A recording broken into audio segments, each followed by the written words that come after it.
Even when I was a little kid, I was always told I acted like an old man. I just didn't want to be bothered. I just did my own thing. I got up super early, went to bed on time. I was super organized. I was just this grumpy old man. Once I got to high school, it wasn't any different. I didn't really care to go to parties or school football games, and all that stuff didn't interest me. I was more concerned about my art is real and want to start this thing and figure out how I could curate art shows. And it's kind of what led to me curating my first show at 18 because I had already been trying to get that done for the past 2 years while I was trying to finish high school. I was already working toward that goal. Today's guest felt a similar way. He felt older beyond his years. He was just ready to grow up, start his career, get to work, and start making his dreams happen. But where he would end up was far from what he had dreamed of. This is the My Drill Podcast. I'm your host, Jacob Johnson, and this is episode 17, Sean. Right after the break. This episode is brought to you by the Beautiful Bazaar Art Prize. If you are an artist, now is the time to enter the contest and showcase your work on their international platform and have a chance to win $50,000 in prize money. You have until midnight on July 17th, LA time, to enter the contest. To enter and find all the information, go to beautifulbazaarartprize.art. If you enjoy the podcast and want even more content while supporting us, head on over to our Patreon page at patreon.com/myartisreal and sign up today for only $3 a month. That's less than 1 cent a day. Thank you for your support and enjoy the episode. My name's Sean Hamilton. I'm from Priest River, Idaho, and I'm a painter. Sean grew up in a small town in Idaho out in the country and was not really exposed to much art and culture. What was the town like that you grew up in? Pretty rural, man. You know, there's this a huge break with serious reality where it was, a community that was kind of dependent on the timber industry, which is, inherently dependent on the economy at large. So it was within society, but that's part of the country where a lot of people go to escape society and a lot of people go to escape government as well. It's very free out there, but it's very territorial too. So, it's a big gun state, and especially in the north, that's a huge part of the culture there. So hunting and fishing and being outdoors in general, it was a big part of my life growing up, which is good. Yeah, growing up there was tough, too, because you were you see some amount of small bits of wealth here and there, but then like pretty serious poverty, as well, where it's you're dependent on logging, so it's it can be up and then it can be down, but not a lot of education either. So I think that the graduation rate at my high school was like 10% or something like that. It's nuts, because most people just kind of followed in their father's footsteps. I was, fortunate enough to have a family that really encouraged education and encouraged, dreams, I think, and something more. No matter where you are, no matter where you're from, there are pros and cons to living there. One of the pros to growing up in a smaller, more rural area like Sean and even myself is that you have more freedom. Freedom to just go outside into the woods or the fields and explore and mess around and enjoy the peace and quiet of nature. What kind of stuff did you get into growing up? What kind of stuff was I into? Dirt bikes. Really love dirt bikes.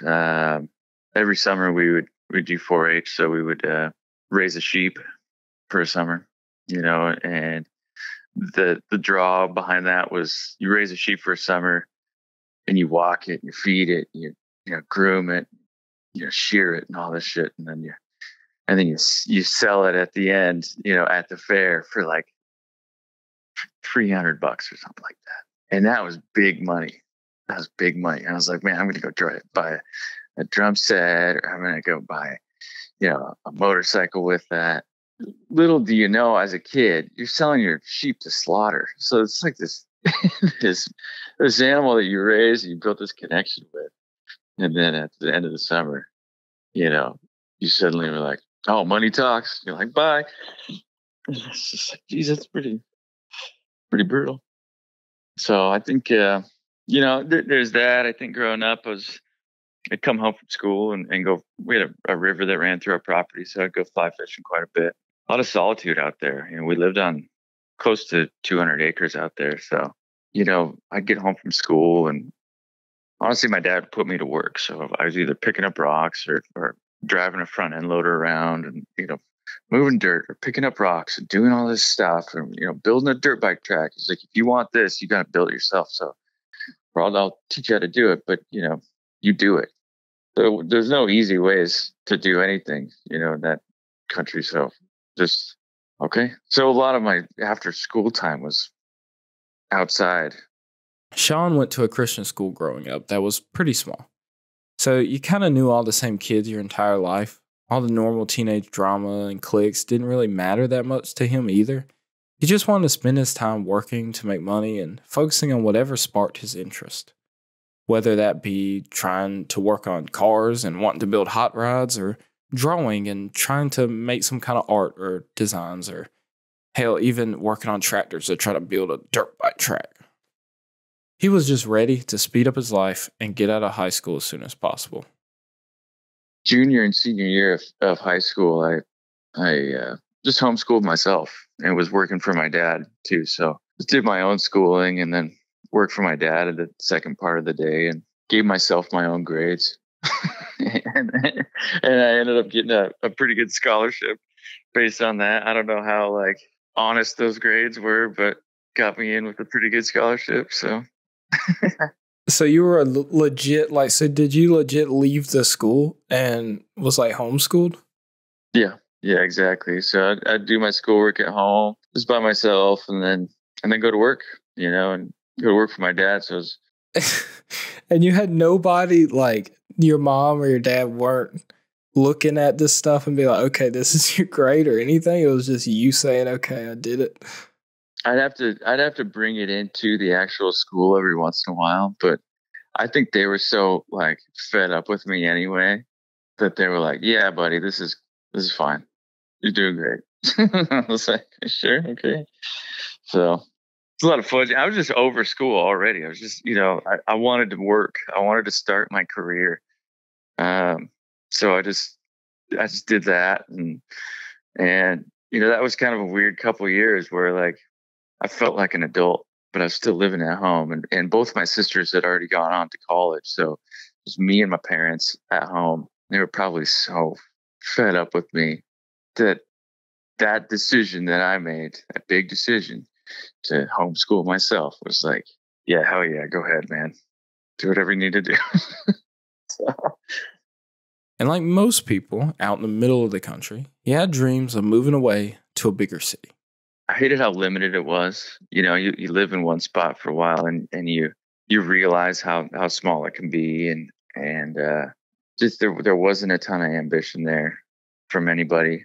I could see the pathway for a lot of these kids I was hanging out with. It's like, you do this, you get on your dad's company, and then you start driving truck, and there's a part of me that was like, it sounds honest, it sounds good, I kind of want to do that, but my parents are like, no, you're not doing that, buddy. You're going to school. So I think being in such a rural place, you're just thirsty for any sort of society or any sort of culture. So around that time, end of high school, I was just soaking up anything I could, from be it music or maybe a little bit of art, mainly music back then. And just having this really concentrated period of my life where let's toss all this teen angst into it. Let's toss all this let's get into punk. Let's get into metal. Let's get into all this stuff, and being pissed at my parents. I'm like, what do we do? Yeah, I just needed more. I think I needed more inspiration. I think at that time of my life. Did you know what you wanted to do in life? What was kind of your dream or your aspirations at that point? Yeah, I knew that like I was, somewhat artistically inclined. So um, And why that? Why did you feel that way? I'd been drawn for a long time. Early age, I could always draw. So, it was, I always saw the world from a, visual point of view, like from a, trying to solve problems visually, I think. And I kind of had a knack for it. So I didn't even know graphic design or really, especially not contemporary art, but I didn't know that visual side could be, a pathway. So once that was open up to me, then I kind of headed in that direction. And around that time too, it was kind of when I was getting into graffiti a little bit, and then Banksy was all of a sudden a big thing, and I liked the simplicity of his problem solving visually at the time. I was like, really obsessed with that. So I was like, all right, this is graphic design, and there's a major for it at a college. Let's just do it. But it was honestly, I could have done anything and it would have been fine. And how are you actually exposed to art like that? How did you discover Banksy? I was, those early days of the internet too. So it was like, we were about an hour away from Spokane. That was like the biggest city. So Barnes and Noble was kind of a hub for like, if you want to look at anything visual, quickly, you have to drive about an hour away and do all this. So I think I got a Banksy book, and then, I was looking up just graffiti on trains. There was like a crazy database of just train car graph work, and I was really into that. And I never really pursued graph at all. Um, but I think that kind of taught me how to draw a little bit more in more of a graphic way, and starting to see how could get away with a message with very little detail, very simple, very quickly. And I like that visual immediacy, I think. And that's kind of what drew me to graphic design. I think somebody was like, yeah, that's graphic design. I was like, oh, okay. I guess I'll do that. He then took what he describes as a very crappy portfolio of designs and applied to a school out in Seattle. I was applying for this scholarship at SPU, and I came over with like a manila envelope full of like printouts, just random stupid things that I had done. Just like, this is way pre Photoshop, even as like Corel Draw. So it was like weird stencil stuff that I had done, and just to kind of show them that like I was serious about it. Looking back, that quote unquote body of work was hilarious. Everybody's embarrassed by that. I don't think. And yeah, I got into the program. I don't think that was actually for a scholarship. I think that was just entrance into the program itself. So yeah, randomly got into this program, and yeah, and then got set up for, okay, there's a little bit more of a matriculated way of dealing with visual life. And then things kind of, went from there. Now, finally out in Seattle, Sean was able to get that culture he had so desperately wanted. Seattle was like Mecca, man. It was like, holy shit, this is where music comes from. And this is definitely post grunge, obviously, but like, this is where, people are doing things here. And I don't have to drive an hour for some semblance of culture. It's all right here, and just meeting of new people. And I think I made a decision kind of in high school that I was going to be likable. I was going to be someone that everybody could feel comfortable around. That helped me through high school, and that helped me into college too. Making friends wasn't super hard. So it was, coming into Seattle was lovely. It's really nice. Now out in the big city and in college, his drive and work ethic didn't change much. He always felt a little more grown beyond his years and took things maybe a little too serious at times, always trying to push himself and itching to be into his career as a designer already. I was way too serious. Looking back, I have a couple college friends that I've recently reconnected with, and I've realized, in hindsight, I was way too serious about design, and I think it was maybe I need to prove myself a little bit and make sure that visual arts can be a viable career, and so, man, I was in it, and I was really good too. Like I was, it came really naturally to me. I just took it super seriously. So my college experience was half like already being grown up, because I'd done a lot of my growing up in high school. I was already working, but then you go to college and you're like, man, we're in college, just chill out, loosen up. You're not in your career yet. So half of me was super serious, and half of me was like, I'm gonna have a high school experience that I never really had. I feel like there's a little bit of stunted growth. I think, you know. So just because high school was such a weird experience and very unique, that I didn't have that classic high school. So I kind of treated college a little bit like that. When I said Sean took design very seriously, I really mean it. He was extremely passionate about design and the big dreams of creating designs that would impact the world and change people's perspective of the things around them. And we all do this now. It's like I shouldn't have put so much pressure on myself to, excel in college, with what you know now. So, no, but I was really, I wanted to be Sagmeister. I wanted to be a designer. I wanted to be, I wanted to do poster art, and I wanted to do big design, because, they teach in design school that big design can change the world. Not really, but, it can change people's perceptions to a large degree. So, I saw a little inkling of that, and it was like, I want to do big design stuff. Ended up doing that. Ended up doing that after college, but I was fortunate to have, SPUs. It's a very Christian school, so you have to deal with that. But luckily, the design program was I got what I needed out of it, and it was pretty solid. I had a few really good teachers there. Sean was always going, ready for the next stage of life. But life seemed to have different plans and would soon hit the brakes on Sean, leaving him broken.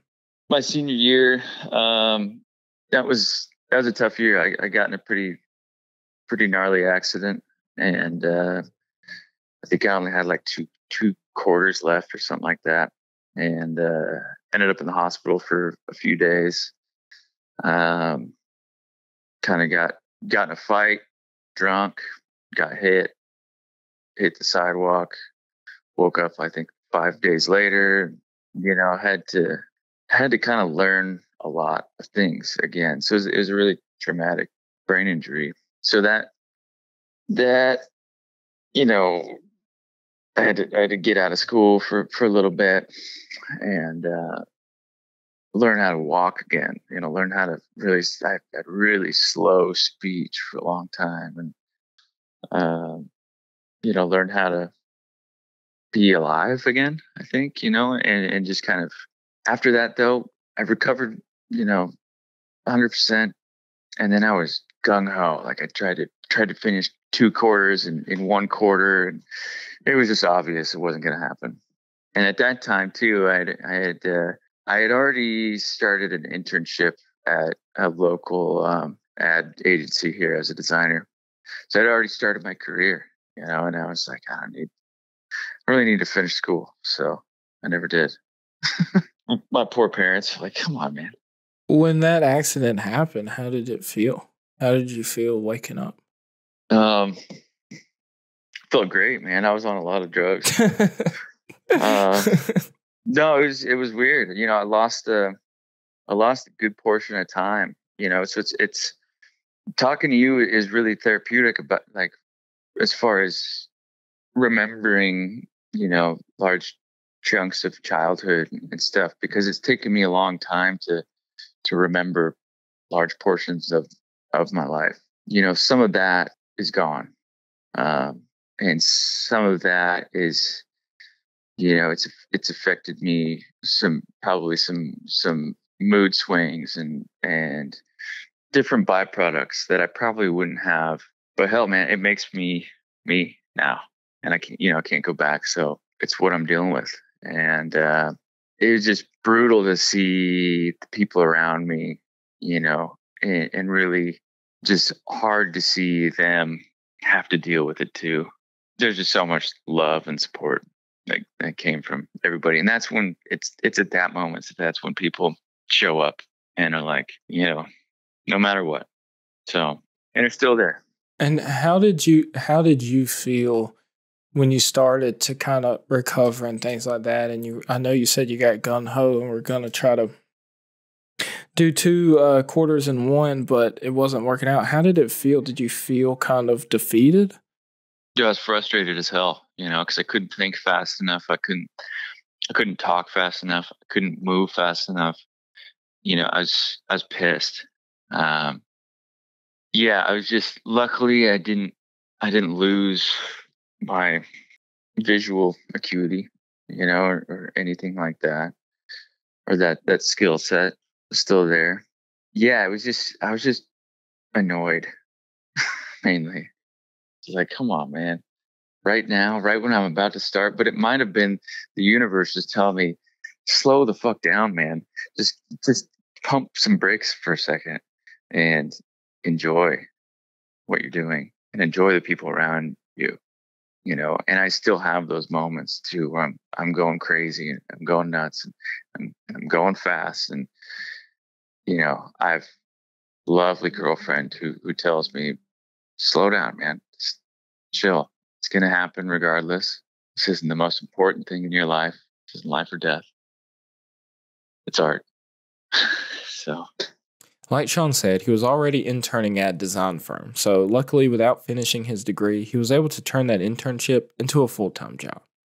But while he was making his way into his career, his brain injury continued to affect his everyday, made even normal tasks a pain. How long do you think it took you to realize that you maybe just need to slow down a bit?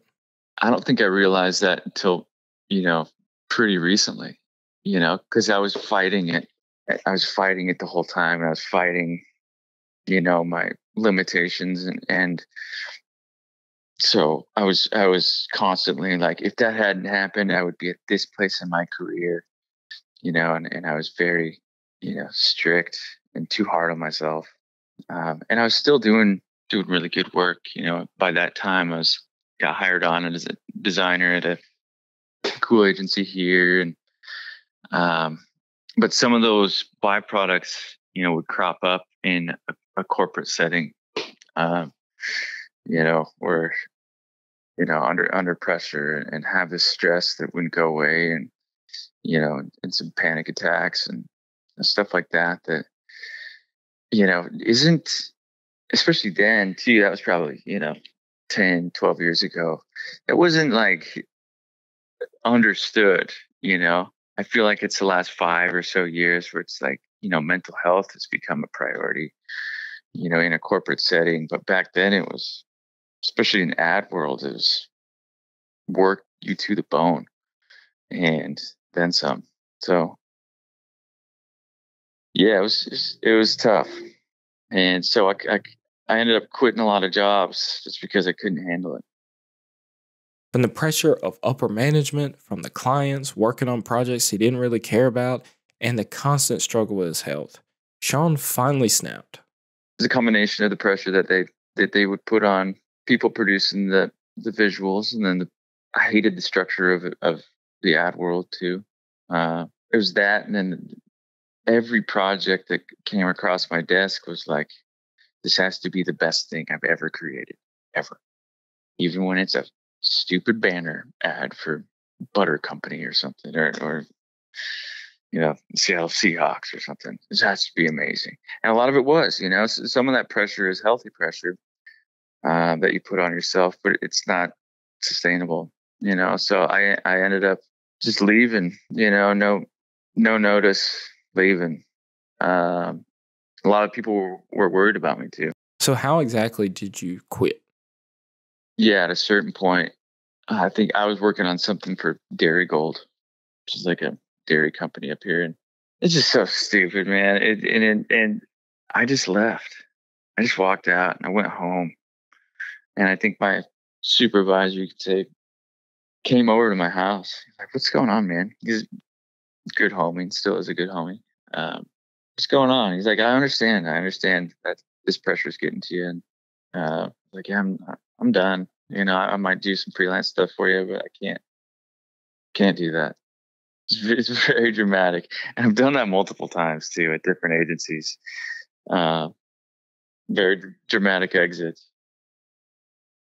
After leaving that job, Sean would start doing some freelance work, and while that has its pros and its cons, you still have to work closely with clients and sometimes on projects that you don't really enjoy. He would get a couple of other jobs at different companies as well, but nothing ever felt right. Sean just wasn't happy at this time, even outside of work. It was affecting everything. Yeah, I wasn't enjoying anything. You know, it was there was little bits and pieces, but I was partying way too hard. I was just hitting the extremes, you know, and it was just not sustainable. So I just kept freelancing and kept doing projects, and kept doing cool things. There's a couple cool projects where I did like a series of children's books. So I was able to illustrate a bunch of children's books. I actually really liked that. It was really fun and low stress, and uh, and I think around that time I was actually doing something manually, like putting hand to paper, you know, and figuring out that like, oh, I can produce this way, and I can get off the computer. And I kind of started, you know, maybe a little seed in my head, you know, still relying on design to pay the bills, you know, but It was these fun projects that would plant a seed in Sean that would lead him down the path to finding his passion again and starting to make art for the pure joy of making it. in Seattle here we have an art walk. I think it's the first art walk in the country, something like that. First Thursday or something. And I kept going to these things and I really enjoyed them. I wasn't seeing a ton of art that I loved, but I was seeing art up and exhibited. And a lot of times I'd be like, I could do that. I could shift this whole, you know, compositional layout brain into producing things for myself and doing this for no one else but me. And that was another, you know, huge hang up was like all this shit that I'm stressing about, I don't ever get to own. And it's not mine, you know? And so I put my whole life into it. I almost kill myself over a project and it's on a billboard for, 3 weeks and then it's gone, you know? That was brutal. So I think seeing art exhibited ended up being, a little bit of, I know that I could have a voice in this market. While he started to dabble into the paints, he finally found a job in the design world he truly cared about, and he was excited to be in it. No, I was still doing freelance graphic design. I ended up getting a job at Patagonia down in Ventura, California. Moved down there to Santa Barbara. Patagonia is, cult. Like it is, like it's one of the best touted as one of the best, corporate experiences or corporate lifestyles. There's a daycare there and beautiful cafeteria and all this stuff. And you didn't really want to go home. It was really nice. And so I moved down there in it was January of 2020. And I really enjoyed it. I was liking graphic design again. It was, just for a brand and not for a bunch of different brands. And they were really chill and the timelines were chill and everything I was putting forward was, they loved and yeah, and then COVID hit. And I was like, I don't want to leave here. This has been really cool. I got laid off. While it sucks to be laid off and it's scary to be stuck in such an uncertain situation, it's also probably one of the best things that could actually happen to him. So how did you feel when you got laid off? I was bummed. Yeah, I was bummed. I was, that because I finally found a place that I liked working, that I could do this design thing and it wasn't going to kill me. And I'd finally found that a good group of people. And I mean, that time in everybody's life was confusing though, because, we were like, we're going to come back to work in a month for sure, And then, 3 months goes by and they're like, we can't have you on anymore.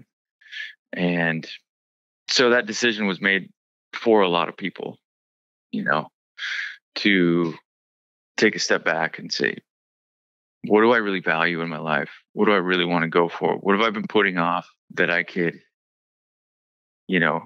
potentially monetize? In some people's cases, a lot of crafting went on. A lot of people making macrame and a lot of Etsy. And so for me, it was like, let's dig into this practice. And so it was, I like those sort of situations where it's, I don't have to make that decision. It's made for me, and it's me just kind of calibrating and adapting, just trying to be a boss in the way that I do adapt. So I was proud of myself for kind of making that choice and taking that plunge. It was after he got laid off that he looked around his apartment and he saw these paintings, and he knew that this was something that he should put all of his drive behind and just go full throttle. So, like most people did during the pandemic, he moved back home to live with his parents and used that time to paint. So I moved back home to Idaho, must have been that June. So I wasn't there for too long. Yeah, I packed up my little Honda Civic and 2 surfboards and a bike on top and everything I owned in a 4-door Civic. And yeah, so I moved like 3 times in just a tiny 91 Civic. And I missed that car. Actually, I got like a big pickup truck now, but I missed that tiny Civic. But yeah, then so I moved back to Idaho. That must have been in June.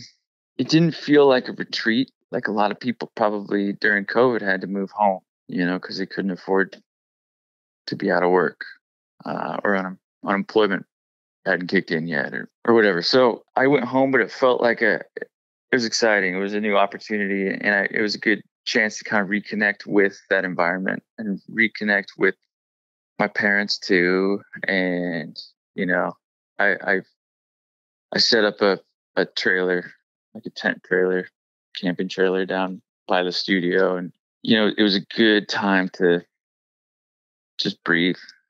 Finally. Once he was there, his dad let him use the old shop as a studio. And as he got to work, it became very clear to him and even his parents that this art was going to be a very serious thing. Because, of course, Sean doesn't do anything half-assed. Did you have a plan, like I want to get a solo show, I want to do galleries, or were you just like, I'm just painting and then I'll figure something out, or were you trying to figure out a way you were going to market them and try to sell them, or any of that? Was that at all on your mind? I knew that I needed to make a body of work. I knew that I needed to at least be able to show somebody like 10 paintings, 8 paintings, something like that, that all kind of responded to each other in the same vein. I had a couple artists, like fine art friends that had, I was like, what do I do? Like, how do I start this thing? They're like, oh, you're creative, so that's not a huge issue. You're adept, and if you can figure out the medium, then do that there. So for me, yeah, there's no plan, man. I was just like, I'm gonna come back to a city when I feel like I'm an artist. He finally made that body of work and had a vision of where he wanted his artwork to go and was figuring out his style. The next step was to try and grow, so he started to submit his work to as many open calls as he could, trying to get into group shows, competitions, whatever. Before then, I was like, okay, I think I gotta submit to like group shows. It was just like crash course, and so I did a couple like digital group shows for prizes. I like won some prize in like Marin County or something for one of my pieces. And I got into this group show in Ventura, actually. And I didn't know about shipping or all of that. So I was like, I'm just going to drive these paintings down there. I think I had like 3 or 4 paintings in my car. I'm driving down from Seattle. And your friend of a friend got me in touch with these Good Mother kids. And I was like, yeah, I mean, I'll toss some extra paintings in the car and see if you like them. And at the time, their Oakland space really tiny. And so I stopped by Oakland and was like, "Do you want these? And you want to show them?" And they're like, "Yeah, we'll give you a solo show if you want." Um, and that was kind of the first, like, yeah, it was the first time that like I'd seen all my work together, and see kind of how it played off each other, and saw like how the, you know, diptychs could work, just the values of paintings next to each other could play off each other. A little spoiled, I think. Do you ever feel like moving back home affected your art in a meaningful way? Do you feel like that was important? That if you hadn't have moved back home, maybe the art wouldn't have become what it did? I don't think I would be, a fine artist if I hadn't gone back there.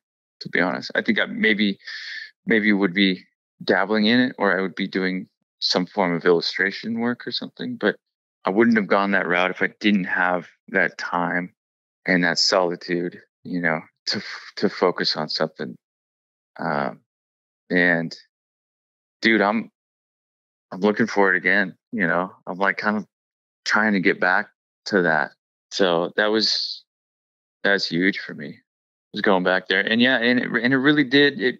It started to inform the work too, in subject matter, and the backwoods, the rural aspect of things starts to shine through. And instead of avoiding it, I'm trying to tackle it, and I'm trying to tame it, I think. And so I don't think that would have happened if I didn't spend that time at home. Of course, it didn't happen overnight. It took a while, but because of Sean's crazy drive and the circumstances of the pandemic, he was able to get a great start to his art career with having his first solo exhibition only a year after the pandemic started. Sean is now back in Seattle and just got a full-time studio. He's painting full-time and he's enjoying it. Like, how do you feel every day waking up and it's like, I get to go paint what I want to paint, and it's not some billboard for this company? It's good. I mean, you can choose how you approach it. Like you can. I'm bad. I'm bad at handling stress still. I will find a way to make something stressful.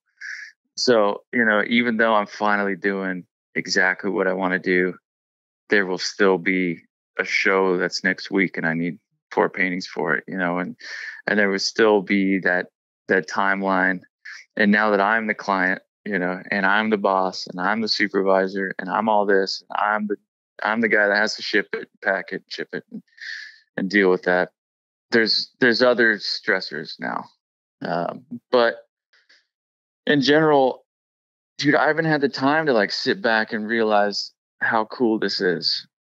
How cool it is that that people want to even see this in general, but how cool it is that I'm doing this. Just like, getting that first show at Good Mother was like, I don't even know how cool this is.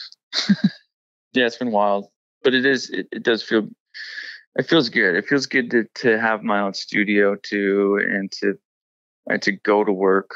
It's a lot of time. I mean, for the longest time, I was just painting out of my apartment, and I did full shows out of my apartment. Yeah, even my last big solo show in LA, produced most of that in my little apartment. Are you happier in life, you would say now? It's a good question. I feel more pure about how I'm moving through life, I would say. I think I'm still working on it every day about how to approach, painting in both a therapeutic way and a professional way. But honestly, yeah, I mean, compared to where I was in design and the ad world, it's so much better. And it is, yeah, I am happier. I'm much happier and calmer. And yeah, I'm just, sometimes I'm not the best, studio mate to Ariel, but, the work's not done. It's never done. I'm, a lifelong learner, and some of that is learning how to approach each day with less stress and less, serious mind about it, and just with more love and gratitude and purity. So at least I got the career portion down. Now it's the practice of it that needs to be. Yeah. There's one thing I want you to take away from this episode is to never give up. There's no straight path. Things will try and throw you off course, but you have to get back up and keep pushing forward.